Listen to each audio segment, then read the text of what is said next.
It's Christian with St. Augustine TV. If you've been following the channel recently, you know that we've been on a mission to answer one simple question. Why does downtown St. Augustine look so shabby? The parks, the medians, the gateways, the waterfront, the plaza, you name it. Tourism is booming. Tax revenue has never been higher.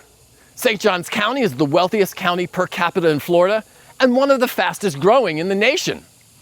So how can a place with 460 years of history and so much prosperity struggle to create public spaces worthy of its heritage? Every day, social media is full of people proclaiming their love for St. Augustine.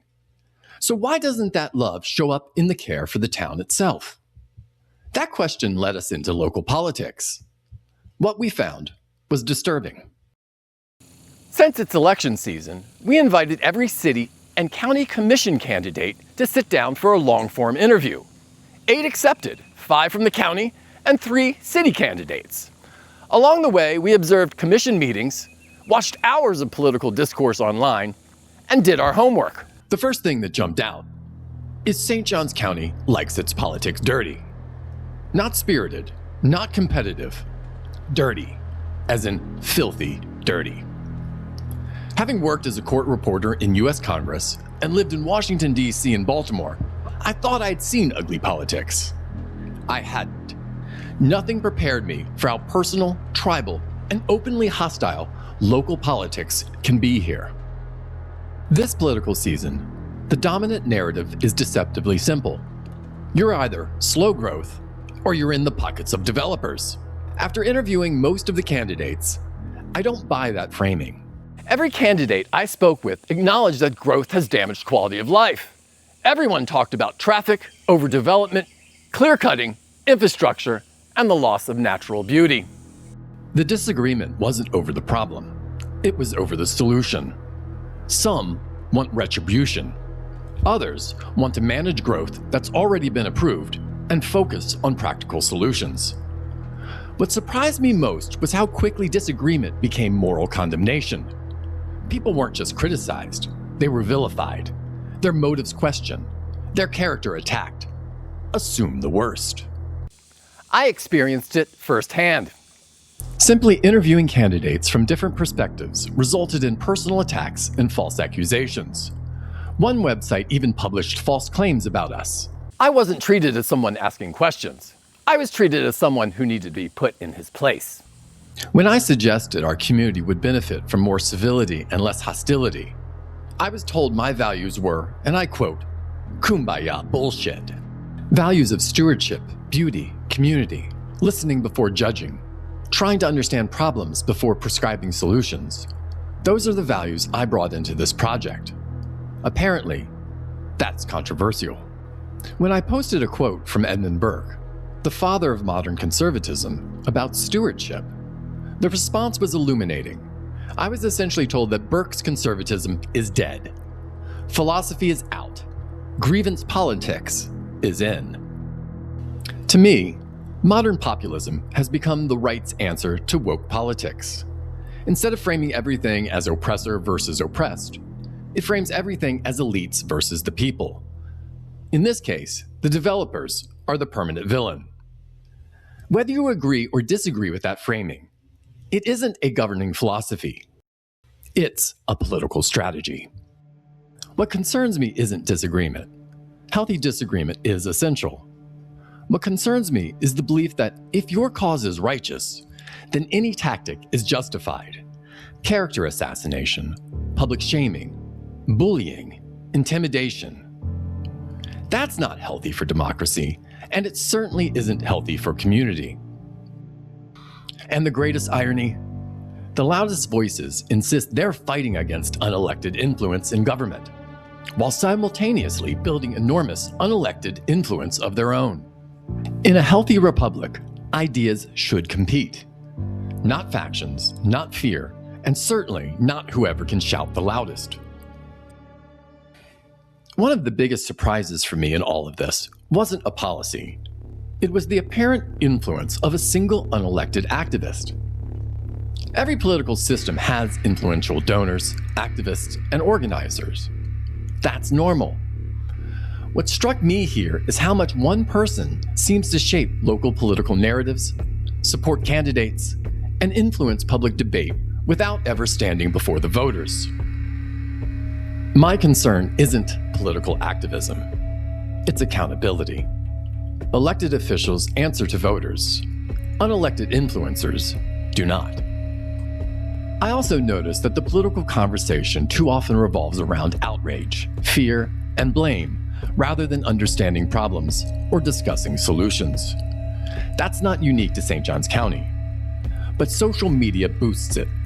The algorithms reward conflict, not nuance. And outrage is marketable and is an effective political currency. Unfortunately, those on the receiving end of this outrage and dirty politics respond in kind, feeding the same cycle they're trying to defeat. To me, that's the real problem. When our politics reward outrage over stewardship, blame over understanding, and personalities over principles, the entire community loses. So why did I spend so much time talking about politics? Because it answers the original question. Why does downtown St. Augustine look neglected? The parks, the medians, the gateways, the waterfront. One conclusion I came to is that the city simply does not appear to be a priority for the county government. Take, for example, the current county commissioner, whose district includes St. Augustine, doesn't even mention the city on her campaign website. Think about that. You represent one of America's most historic cities, the crown jewel of the county, and it isn't even a part of your message. The political faction is front and center. The city is not. That says something. The more I learned, the more the relationship between the county and the city looked less like a partnership and more like a business arrangement. Here's what I mean. Let's look at the relationship with the state and contrast it with the county. The state of Florida benefits from sales taxes, but partners with the city and reinvests significantly in St. Augustine. The seawall replacement, US 1 and King Street improvements, Fish Island conservation, the downtown circulator, the Frederick Douglass statue, and the Future African American History Museum are just a few examples. The county is different. The county collects the hotel and short-term rental bed tax, tens of millions of dollars each year. Much of that money goes toward marketing tourism, promoting events like Nights of Lights, funding tourism agencies, and projects tied to visitor activity. Meanwhile, the city that generates much of that revenue receives comparatively little reinvestment in its public realm. A current county commissioner said something that struck. We don't get involved in the city. Maybe not, but the county certainly gets involved in collecting revenue generated by the city. That arrangement exists because of a decades-old system that places tourism promotion under the county's Tourism Development Council. The result is that tourism and business interests have a powerful, well-funded voice in the county government. This often overpowers the voice and interest of the city residents. I worry that this creates the wrong incentives. I've started calling it Daytonification. That's when a community becomes addicted to bigger events and even bigger crowds. Instead of focusing on quality, stewardship, and the visitor experience itself, always needing another hit. And true to form, the details slip. Maintenance falls behind. Beauty becomes secondary to volume. Eventually, the place people came to experience starts losing the very character that made it special. So why does downtown St. Augustine feel neglected? I don't think it's because we lack money. I don't think it's because we lack solutions. I think we lack alignment. Our incentives reward filling Airbnbs and hotel rooms more than creating the most beautiful historic city in the South. And that's unfortunate, because this should be one of the easiest win-win-win opportunities imaginable. Visitors benefit, residents benefit, and businesses benefit. Everyone wins when downtown is cleaner, greener, more beautiful, and better maintained. The encouraging part is this. After interviewing the city commission candidates, I came away optimistic. What I think the city needs most is a clear vision. What kind of place does St. Augustine want to become? Another event-driven tourist destination? Or the most beautiful historic city in the South? Those are very different futures. If the city can clearly define that vision and rally residents, businesses, and the county around it, I believe extraordinary things are possible. Personally, I know which future I'd choose. If you made it this far, thank you. This series was never about who to vote for. It was about understanding the place we call home. Politics can be ugly, tribal, and exhausting. Here's the good news. Politics isn't the whole story. St. Johns County is filled with good and extraordinary people. People preserving history, volunteering in their neighborhoods, protecting our rivers and forests, starting small businesses, teaching children, creating art, building community, and caring for people and places. That's the real strength of this county. They show us that communities are not ultimately shaped by Facebook arguments or campaign mailers. They're shaped by ordinary people who choose stewardship over cynicism, beauty over neglect, and conversation over condemnation. I still believe ideas matter. I still believe beauty matters. I still believe stewardship matters.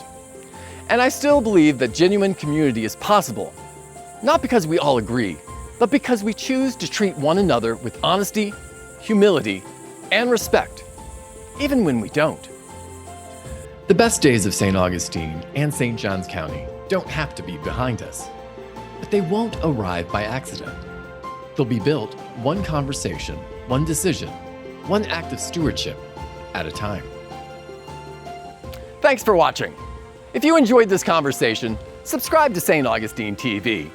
While our spotlight on politics is over, thank goodness, we will continue to focus on local community, culture, and solutions.